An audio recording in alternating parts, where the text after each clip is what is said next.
Bakit hindi pa winawasak ng Diyos si Satanas? Ang Diyos ay banal, makatarungan at napupuot sa kasamaan. Ngunit bakit buhay pa rin si Satanas? Bakit niya hinahayaan na magpatuloy sa pag-iral at pagdulot ng pagdurusa sa mundo ang pinakamalaki niyang kaaway? Makapangyarihan ng Panginoon at kaya niyang ipawala si Satanas sa isang salita lamang. Ngunit hindi niya ginawa, pinabayaan niya itong mabuhay. Bakit? Tutugunan natin ang mismong katanungang iyon. Hindi simple ang sagot, ngunit malinaw itong matatagpuan sa Biblia.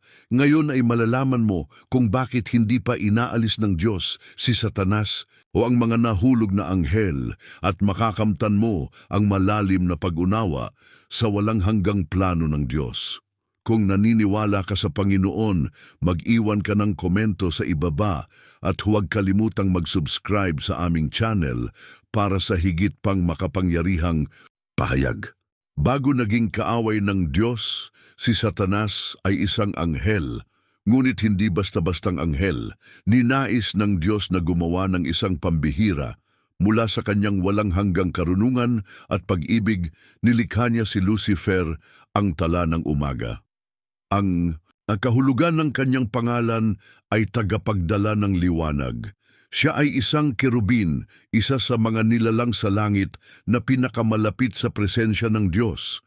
Hindi lamang maganda si Lucifer, siya ang pinunong sinusundan ng ibang mga anghel, binalutan ng mamahaling mga bato, umaapaw sa karunungan at nagliliwanag sa kaluwalhatian.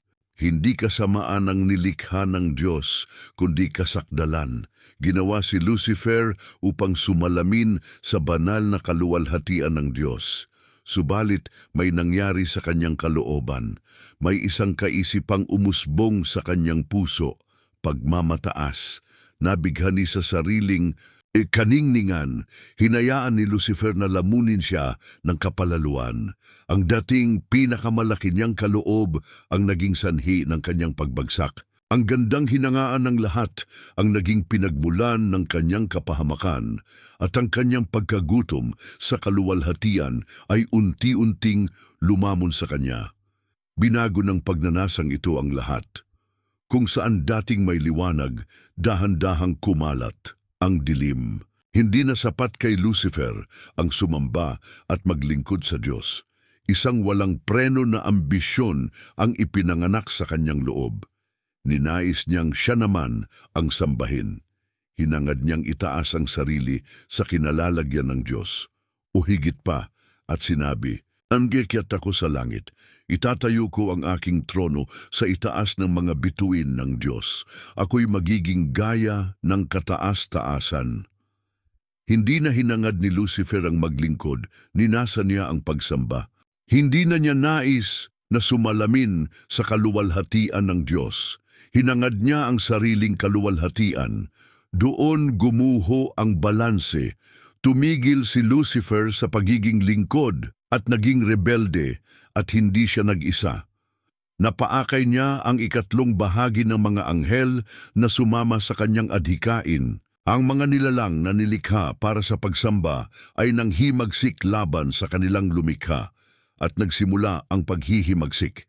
Hindi ito simbolikong digmaan, totoo ito espiritual at may hantungan. Ngunit huwag magkamali, hindi ito labanan ng magkapantay.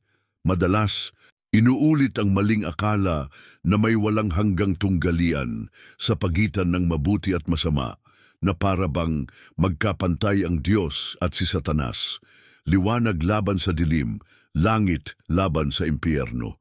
Ngunit malinaw na itinuturo ng Biblia, wala nang katapat ang Diyos. Walang nilalang sa lupa o sa langit na maihahambing sa lumikha. Hindi nakikipagdigma ang Diyos upang alamin kung mananalo siya, panalo na siya. Ang huwad na timbang sa pagitan ng mabuti at masama ay hindi makabibliya. Ito'y likong kaisipan na nagmula sa filosofiya, pelikula at mga kwento ng tao, hindi sa kaharian ng Diyos. Si Satanas ay hindi madilim na panig na bumabalanse sa isang kosmikong timbangan. Hindi siya kapantay sa kapangyarihan, autoridad o kaluwalhatian. Siya ay nilalang at walang nilalang ang maihahambing sa may lalang. Nang magrebelde si Lucifer, hindi siya naging karapat-dapat na karibal ng Diyos. Sa halip, naging kaaway siyang talo na mula ng talikuran niya ang liwanag, ang digmaan sa langit at ang itinalagang sandali ni Lucifer ay nakatala sa aklat ng pahayag. At nagkaroon ng pagbabaka sa langit. Si Miguel at ang kanyang mga anghel ay lumaban sa dragon, at ang dragon at ang kanyang mga anghel ay lumaban. Hindi mag-isa si Satanas, dumating siya kasama ang hukbo ng mga nahulog na anghel, ngunit nakatayo laban sa kanya ang tagapagtanggol ng kaharian, si Miguel na arkanghel, mandirigma ng katapatan, pinuno ng mga hukbo ng Diyos at tagapagbantay ng banal na bayan. Nang sumiklab ang paghihimagsik, tumindig si Miguel. Itinaas ang nagniningas na tabak at tinawag ang mga hukbo ng langit upang ipagtanggol ang kaharian. Numarang ang mga hukbo ng tapat na anghel sa likod ng kanilang pinuno, handa para sa pinakamapasyang labanan at nakasulat na ang magiging wakas. Ngunit sila'y hindi na naig, ninasumpungan pa ang kanilang dako sa langit. At inihagis ang malaking dragon, ang matandang ahas na tinatawag na Diablo at Satanas, na dumadaya sa buong sanlibutan. Siya'y inihagis sa lupa at ang kanyang mga anghel ay inihagis na kasama niya. Talo si Satanas kasama ang lahat ng anghel na sumunod sa kanya. Kailanman ay hindi nagkaroon ng tsansa si Lucifer laban sa may lalang. Inihagis ang tagapagsumbong at bawat anghel na kumampi sa kanya ay nawala ang kanilang lugar sa langit. Hindi lumaban ang Diyos mismo. Hindi siya sumampa sa larangan. Ang mga tapat na anghel na pinamunuan ni Miguel ang tumupad sa kanyang utos. Marami itong sinasabi, hindi na kailangang kumilos pa ng Diyos upang talunin si Satanas. Iyon ang una nilang hatol, pagpapatapon. Pinalayas mula sa kaharian ng langit, sila'y ibinagsak sa lupa. Kasama niyang bumagsak ang mga nahulog na anghel. Ang dating kumikislap sa presensya ng Diyos ay ngayon naglalakad sa dilim at pinipilit hatakin ang sangkatauhan pababa. Si Lucifer ay tatawaging Satanas, ang kaaway. Madalas natin pag-usapan si Satanas, mga demonyo at mga nahulog na anghel na parabang iisa lamang, ngunit hindi sila pare-pareho. Malinaw ang pagkakakilanlan ng Biblia at dapat ganun din tayo. Sino nga ba ang mga nahulog na anghel? Sila'y mga anghel na minsang tumayo sa presensya ng Diyos. Nilikhang maringgal, nanahan sa langit at sumama sa paghihimagsik ni Lucifer. At nang siya'y bumagsak, bumagsak din sila. Hindi nawala ang likas nilang espiritual na kalikasan, talino o kakayahang kumilos. Ang nawala ay ang kanilang lugar sa kaharian ng Diyos. Ngunit pansinin, hindi sila naging mga demonyo. Kung ganoon, sino ang mga demonyo? Hindi tuwirang ipinaliwanag ng Biblia ang pinagmulan nila, ngunit isang bagay ang malinaw. Ang mga demonyo ay mga espiritong walang katawan, maruruming espiritu na hindi sa langit at hindi rin sa lupa. Wala silang sariling katawan, kaya't palagi silang naghahanap nito. Iyan ang dahilan kung bakit pinalalayas ni Jesus ang mga demonyo sa mga sinasapian. Kailangan nilang manahan sa isang katawan upang kumilos. Sa Ebanghelyo ni Lucas, nang palayain ni Jesus ang lalaking sinapian sa lupain ng mga Geraseno, nagsusumamo ang mga demonyo. Huwag mo kaming itapon sa kalaliman. Nakiusap silang pumasok na lamang sa kawan ng mga baboy. Ipinapakita nito ang kanilang kalagayan, sila'y gumagala, naghahanap at sumasapian. Ang mga nahulog na anghel, gayunman ay hindi naghahanap ng mga katawan. Iba ang kanilang antas dahil minsan silang kabilang sa kaayusan ng langit. Gayunman, nananatili ang kanilang hierarkiya, organisasyon at impluwensya. Hindi sila basta-basta lamang gumagala, sila ay may estruktura. Nililinaw ni Pablo sapagkat ang ating pakikibaka ay hindi laban sa laman at dugo, kundi laban sa mga pamunuan, laban sa mga kapangyarihan, laban sa mga namumuno ng kadiliman ng sanlibutang ito, laban sa mga ukol sa kasamaan sa mga dako na makalangit.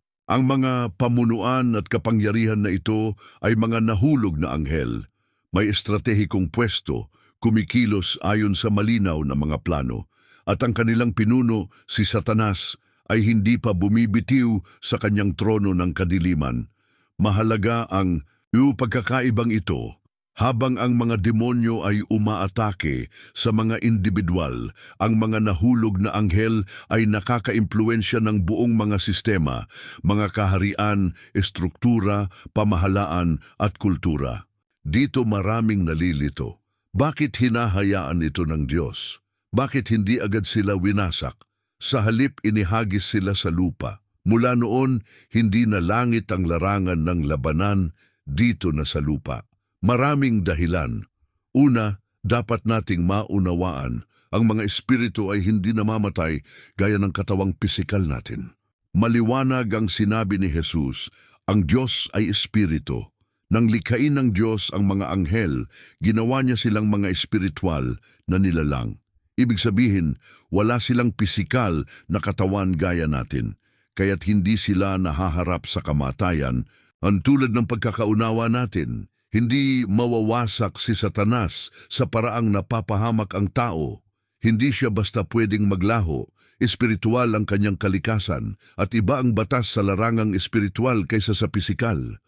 Ngunit may mas malalim pang katotohanan. Ang Diyos ay sakdal sa katarungan. Sa kanyang walang kapintasan na katarungan, walang sinumang nililipol ng hindi muna hinahatulan. Hindi pa dumarating ang oras nila. Hindi pa nila hinaharap ang ganap na paghatol ng Diyos sapagkat sila'y mga nilalang na espiritual na nilikhang walang hanggan at sa mga dahilan na siya lamang ang lubos na nakaaalam, pinahintulutan niya silang manatiling gumagalaw hanggang sa takdang araw. Oo, haharap din sa paghatol si Satanas. Hindi dahil kulang ang ebidensya laban sa kanya, kundi dahil ang paghatol ay bahagi ng banal na kaayusan ng Diyos. Ang paghatol ay hindi lamang parusa. Ito'y hayagang pagpapahayag ng katotohanan. Ipinakikita nito ang sakdal na katarungan ng Diyos sa harap ng buong sansinukob.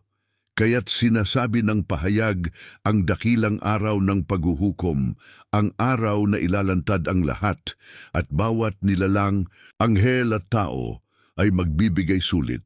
Walang makapagsasabing hindi sila nabigyan ng pagkakataon o hindi sila narinig o hindi sila pinakitunguhan ng makatarungan. Hindi pa iyon dumarating, ngunit nakasulat at tiyak na darating. Kung gayon, bakit hinayaan ng Diyos na magpatuloy ang buhay ni Satanas? Sapagkat hindi kumikilos ang Diyos gaya natin, nais natin ng agarang solusyon na agad maglaho ang kasamaan. Ngunit hindi nag-i-impromptu ang Diyos, kumikilos siya ng may layunin. Bawat araw na lumilipas, bawat pasyang ginagawa natin, bawat pakikibakang dinaraanan ay hinahabi sa mas malaking plano. Isang planong ang pagtitiyaga ng Diyos ay hindi kahinaan kundi pagpapahayag ng kanyang pag-ibig at katarungan. Kung paanong pinalaya si Satanas, gayon din haharap siya sa paghatol at hindi makatatakas sa kanyang kapalaran, ngunit darating iyon sa oras na itatakda mismo ng hukom. Sa ngayon, nagpapatuloy tayo, batid na darating ang katarungan at na ang Diyos bagaman tila mabagal, ay hindi kailaman pumapalya. Isang mahalagang katotohanan, hindi nawala ng kontrol ang Diyos sa sansinukob. Pinili niyang hintayin ang wakas ng paghatol upang matutunan natin ang pagtitiis, ang pagkilatis at ang lubos na pagtitiwala sa kanyang sakdal na katarungan. Sapagkat ang kanyang tagumpay ay hindi laging naipapakita sa pamamagitan ng agarang pagwasak, kundi sa ganap na pagtubos. Alalahanin si Job, Hindi man lang nahipon ni Satanas si Job nang hindi humihingi ng pahintulot. At kahit kumilos si Satanas, ibinaligtad ng Diyos ang lahat para sa kanyang kaluwalhatian. Hindi iyon patas na laban. Iyon ay ganap na kapangyarihan. Ganap na soberano ang Diyos. Walang anumang bagay, wala talagang anuman ang nasa labas ng kanyang kapangyarihan. Maging si Satanas sa lahat ng kanyang pagkamuhi ay nananatiling nasa loob ng mga hangganang itinakda ng Diyos. May isa pang tanong, kung alam na ng Diyos na maghihimagsik si Lucifer, bakit pa niya ito nilikha? May isang bagay na higit niyang pinahahalagahan kaysa sa pilitang pagsunod, isang bagay na inilagay niya sa lahat ng kanyang nilalang kahit sa mga pinakalayo na sa kanya ang kalayaang pumili. Ang malayang kalooban ay hindi lisensya sa kasalanan, tanda ito ng banal na pag-ibig. Hindi lumikha ang Diyos ng mga makina. Hindi niya tayo ginawang mga papet ni inprograma ang mga anghel na parang robot na walang sarili nilang kalooban. Sa halip, ninais ng Diyos na ang lahat ng nilalang, isa-isa at bawat isa, ay magkaroon ng pagkakataong magpasya. Oo, kabilang dito si Satanas at ang mga anghel na sumunod sa kanya, and ikaw at ako. Bakit iginawad ng Diyos ang kalayaan kahit sa mga alam niyang maaaring magrebelde? Dahil kung walang kalayaan, walang pag-ibig. Ang pag-ibig ay hindi maaaring pilitin, hindi ito maiaatas o maipipilit. Sa likas na katangian nito, ang pag-ibig ay dapat malayang pinipili. Kung pinilit niya tayong ibigin siya, hindi siya magiging ama, magiging diktador siya. Kaya't nang likhain niya ang mga anghel, binigyan niya sila ng malayang kalooban. At nang likhain niya ang sangkatauhan, ganun din ang ginawa niya. Ninais niya ang tunay na ugnayan, hindi hungkag na pagsunod. O may panganib na may pipili ng paglayo na magsasabing hindi sa lumikha. Iyon mismo ang ginawa ni Satanas at marami pang sumunod. Ngunit hindi nito binabago ang disenyo ng Diyos.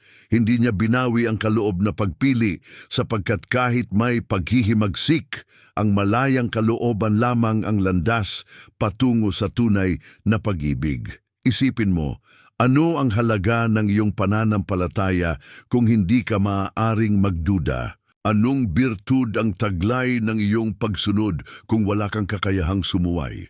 At anong kahulugan ang taglay ng iyong pag-ibig sa Diyos kung wala kang alternatibo? Hindi naghahangad ang Diyos ng mga tagasunod na sumusunod dahil obligado. Hinahangad niya ang mga anak na malayang umiibig sa Kanya. Dahil dito, pinahihintulutan niyang umiral ang kalayaan kahit minsan ay masakit. Kahit nang magrebelde si Satanas, hindi binawi ng Diyos ang malayang kaloobang iginawad niya sa sangnilikha.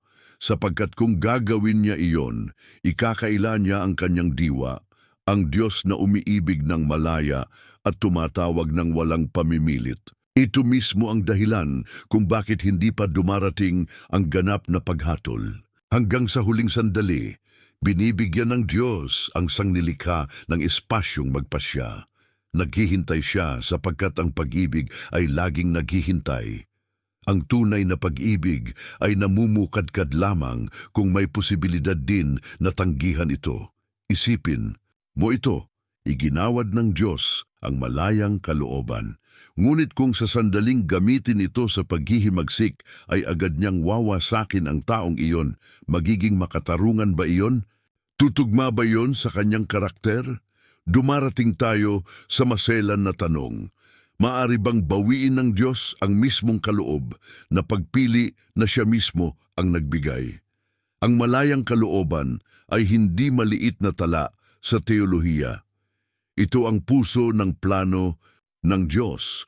Kung winasak agad ng Diyos si Satanas pagkatapos ng kanyang pagpili, sa praktika ay kinansela niya ang kalayaang siya mismo ang nagbigay, na para bang sinasabing, malaya ka, ngunit kapag hindi mo sinunod ang gusto ko, agad kang mamamatay. Hindi iyon kalayaan, iyon ay manipulasyon na nagkukunyaring pagpili. Dito natitisod ang marami, inaasahan nilang kikilos ang Diyos, gaya ng hukom ng tao, mabilis na parusa, agarang hustisya, tapos ang problema. Ngunit hindi ganoon mag-isip ang Diyos. Ang kanyang katarungan ay hindi padalos-dalos. Ang kanyang kabanalan ay hindi kumikilos sa sindak. Hindi siya nagpaparusa dahil lang gusto niya, humahatol siya ng may layunin. Kaya hindi niya agad winasak si Satanas ni ang mga anghel na nagrebelde. Kung ginawa niya iyon, mawawala ang mismong kahulugan ng kalayaan. Ano ang saysay ng pagbibigay ng kalayaan kung bawat maling pagpili ay hahantong agad sa paglipol? Iginagalang ng Diyos maging ang mga pagpiling sumasakit sa Kanya. Hindi dahil sinasangayunan niya ang mga iyon, kundi dahil tapat siya sa kanyang disenyo. Isa ito sa pinakamahirap maunawaan.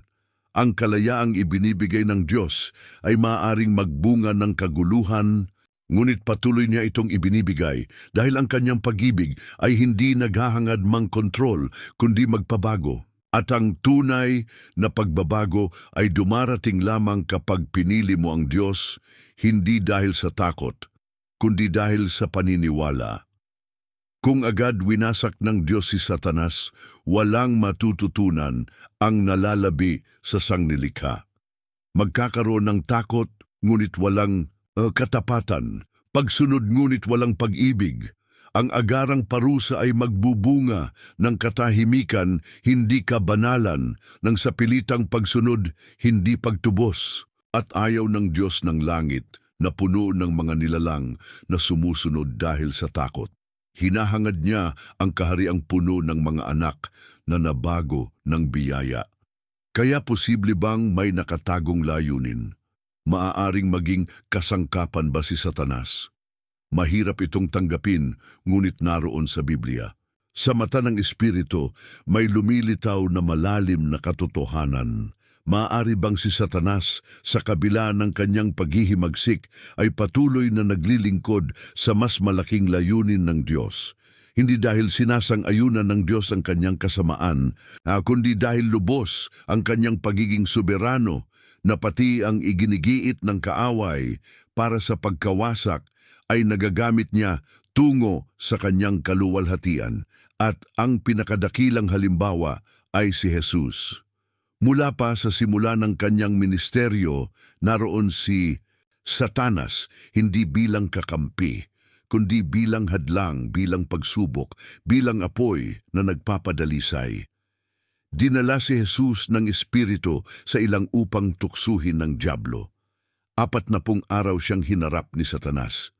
Inalok siya ng tinapay sa gutom, ng dangal, kapangyarihan, paghahari, lahat ng sinasamba ng sanlibutan. Ngunit hindi natisod si Jesus. Tumugon siya sa kasulatan. Nasusulat, nilabanan niya ang bawat tukso at nanatiling matatag.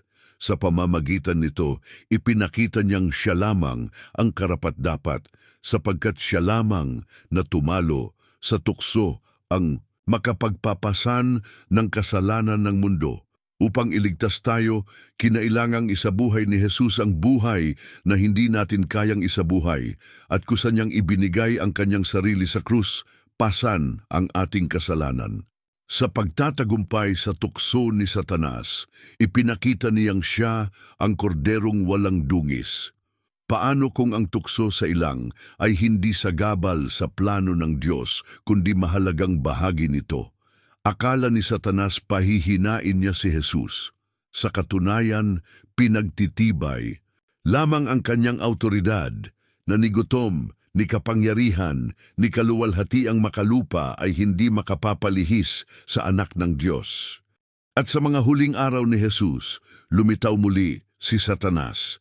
Tinarget niya ang puso ni Judas, ang alagad na magkakanulo, ang nagbenta sa Mesyas kapalit ng ilang pirasong pilak, at pumasok si Satanas kay Judas na tinatawag na Iscariote, na kabilang sa 12.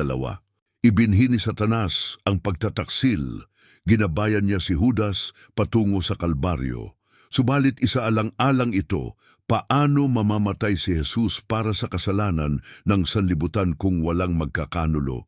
Paano magkakaroon ng krus kung walang pagtataksil? At paano magkakaroon ng pagtubos kung walang krus? Muli, nakikita natin ang Diyos na ginagamit pati ang pinakamadilim na balak ng kaaway upang ihanay sa kanyang walang hanggang plano. Hindi dahil ang masama ay nagiging mabuti, kundi dahil kayang gamitin ng Diyos pati ang kaaway upang matupad ang kanyang layunin. Pinahintulutan ng Diyos na magpatuloy si Satanas sapagkat kahit sa pamamaraang hindi niya batid, ang diablo'y napagsisilbi sa plano ng Diyos, hindi bilang tapat na lingkod, kundi bilang talunang kaaway na di sinasadyang isinusulong ang mismong bagay na ibig niyang pigilan. At narito ang aral para sa atin. Wala ni anong ibinabato ng kaaway na lampas sa kamay ng Diyos. Hindi tukso, hindi pagtataksil, hindi sakit. Lahat ay matutubos. Lahat ay maaaring gamitin sapagkat ang layunin ng Diyos ay walang bitak. Kahit ang masasakit na karanasang pinagdaraanan natin ay naglilingkod sa plano ng Diyos. Bagaman tila walang saysay sa sandaling iyon, sa pinakamalalalim na sugat, sa mga panahong nagtanong ka, nasaan ang Diyos ngayon? Naroon siya, ginagamit maging ang iyong sakit bilang bahagi ng isang mas malaking kwento, isang kwentong hindi mo pa lubos na nakikita. Naranasan mo na ba ito? Dumaan ka na ba sa bagay na tila hindi makatarungan o hindi maunawaan, ngunit kinalaunan ay nakita mong ginamit ng Diyos para sa kabutihan? Ikwento mo sa amin sa mga komento sa ibaba. Maaaring maging ilaw ang iyong karanasan para sa iba at maging lakas ng loob na kailangan nila. Tandaan, maaaring sugatan ka ng kaaway, ngunit binabago ng Diyos ang sugat na iyan. May isang salita na umaagos sa buong Biblia mula simula hanggang wakas, salitang naglalarawan sa Diyos, higit pa sa kanyang paghatol, higit pa sa kanyang kapangyarihan, higit pa sa langit mismo, pag-ibig. Isinaysay ito ni Jesus sa isa sa pinakamagagandang talinghaga, ang alibughang anak. May isang ama na may 2 anak. Hiningi ng isa ang kanyang mana, lumayo, nilustay ang lahat at naubos. Ngunit nang nagpasya siyang bumalik, hindi siya itinakwil ng ama. Naghihintay ito, nakatanaw mula sa malayo, nakabukas ang mga bisig. Ito ang Diyos. At dito sumisibol ang isang malalim na tanong. Ipinakita rin ba ang pag-ibig na ito sa mga nahulog na anghel? Hindi natin tiyak. Hindi sinasabi ng Biblia kung maaari pa silang magsisi, ngunit isang bagay ang malinaw, hindi sila agad winasak. Sapat na ang sinasabi niyon. Kung ang Diyos ay agad-agad na katarungan lamang, sana'y noon pa bumagsak ang hatol. Ngunit hindi. Pinalaya sila, oo, ngunit pinayagang umiral. Isang bagay lang ang ibig sabihin nito, pinili ng Diyos na maghintay. Awa ba iyon? Pagtitiyaga? Pag-ibig? Marahil lahat ng ito sapagkat ang pag-ibig ng Diyos ay hindi limitado sa mga sumusunod sa Kanya.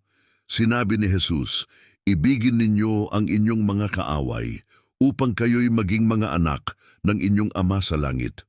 Idinugtong niya, ipinasisikat niya ang kanyang araw sa masasama at sa mabubuti at nagpapadala ng ulan sa mga ganap at sa mga di ganap. Hindi automatikong inaalis ng Diyos ang mga bigo sa Kanya, sapagkat ang Kanyang pag-ibig ay hindi nakasandig sa performance. Ang pag-ibig ng Diyos ay nagbabago, at kung minsan ang pagbabagong iyon ay nangangailangan ng paghihintay. Hanggang ngayon, nagsalita tayo tungkol sa pagtitiyaga ng Diyos, sa pag-ibig niyang naghihintay, at sa Kanyang katarungang hindi padalos-dalos. Ngunit hindi nangangahulugang walang paghatol.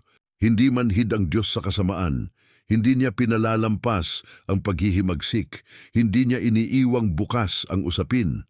Itinakda ng Diyos ang panahon para sa bawat bagay, at ang huling paghatol ay nakalaan na ng may walang hanggang katiyakan. Maliwanag ang kasulatan. Ang mga anghel na nagkasala ay hindi niya pinatawad, kundi sila'y ibinulusok sa impyerno, iginapos sa mga kadena ng kadiliman na iniingatan hanggang sa paghatol. Iniingatan, hindi nakalimutan, hindi pinawalang sala. Hindi nagsasagawa ang Diyos ng paghatol nang hindi muna itinatatag ang hukuman at nakahanda na ang walang hanggang hukuman. Si Kristo mismo ang hukom at ang kanyang hatol ay pinal na. Sa pahayag 13, ipinakita ni Juan ang tanawing yaon, ang dakilang puting trono, ang pagbubukas ng mga aklat, ang lahat ng kaluluwa na nakatayo sa harap niya. Bawat isa'y hinahatulan ayon sa kanilang mga gawa. Hindi iyon talinghaga, iyon ay pangako at babala. Haharap sa hatol si Satanas, ang kanyang mga anghel at lahat ng pumili ng dilim kaysa sa liwanag. Narito ang nagbabago ng pananaw. Ang wakas ay hindi lamang parusa, ito'y pagpapanumbalik. Hindi lamang nais ng Diyos na wasakin ng masama, nais niyang ibalik sa ayos ang lahat ng bagay, linisin ang nadungisan, ayusin ang nabali, pagalingin ang nasugatan. Ang paghatol ng Diyos ay gawa ng banal na katarungan, ang sandali na mailalantad. Ang lahat ng nakatago, matutuwid ang lahat ng baluktot at luluhod ang bawat tuhod. Darating ang araw na yon at hindi makatatakas si Satanas. Ang kaaway na naghasik ng pagkakabahagi, kamatayan at pagkawasak ay hayagan, walang hanggan at ganap na tatalunin. Matapos ang lahat ng ito, matapos maunawaan kung bakit buhay pa si Satanas, bakit hindi siya agad winasak, at bakit ang lahat ay nagsisilbi sa higit na layunin, isang katotohanan ang dapat manatili sa iyong puso. Nakasulat na ang tagumpay. Hindi tayo naghihintay kung mananalo ang Diyos. Panalo na ang Diyos. Sa krus, hindi lamang kasalanan ang nilupig ni Jesus. Tinalo niya ang kaaway. Ibig sabihin, natalo na si Satanas, hinihintay lamang niya ang pinal na hatol. Maaaring tila madilim ang mundo, maaaring tila makapangyarihan ang kasamaan, ngunit pansamantala lamang ang lahat ng ito. Hindi nito binabago ang wakas. Si Kristo ang naghahari, hindi nayayanig ang kanyang trono, hindi pumapalya ang kanyang pangako. At ikaw, kung ikaw ay nasa kanya, ay ganap na nakikibahagi sa tagumpay na iyon. Hindi bilang manonood, kundi bilang tagapagmana, bilang kanyang anak, bilang kabahagi ng katawan ni Kristo na nananatiling matatag habang bumabagsak ang kaaway. Ang nagsimula sa tanong na bakit hindi winawasak ng Diyos si Satanas ay nagdala sa atin sa mas dakilang katotohanan. Hindi winasak ng Diyos ang kaaway sapagkat mayroon siyang plano, planong naglalahad ng kanyang pag-ibig, pagtitiyaga, katarungan at ganap na kapamahalaan. At hindi pa tapos ang planong iyon. Darating ang paghatol, matatapos ang pagpapanumbalik. Itatatag ang kaharian ng Diyos magpakailanman at papahirin ang bawat luha. Wala ng kamatayan, wala ng pag-iyak, wala ng sakit. Sapagkat ang sinimulan ng Diyos, tatapusin niya at tatapusin niya sa tagumpay. Amen. Kung nakatulong sa iyo ang mensaheng ito upang maunawaan ang plano ng Diyos, pindutin ang like upang maabot din ang ibang mananampalataya at ibahagi mo ito sa mga mahal mo sa buhay. Kung nais mong mas malalim na maunawaan ang kwento ni Lucifer, panoorin ang video na lumilitaw ngayon sa iyong screen, ang kumpletong salaysay ng paglikha at pagbagsak ni Lucifer na napanood na ng milyon-milyong mananampalataya. Kung hindi mo pa ito napapanood, i-click mo lang ang video, pagpalain ka ng Diyos at ang iyong pamilya.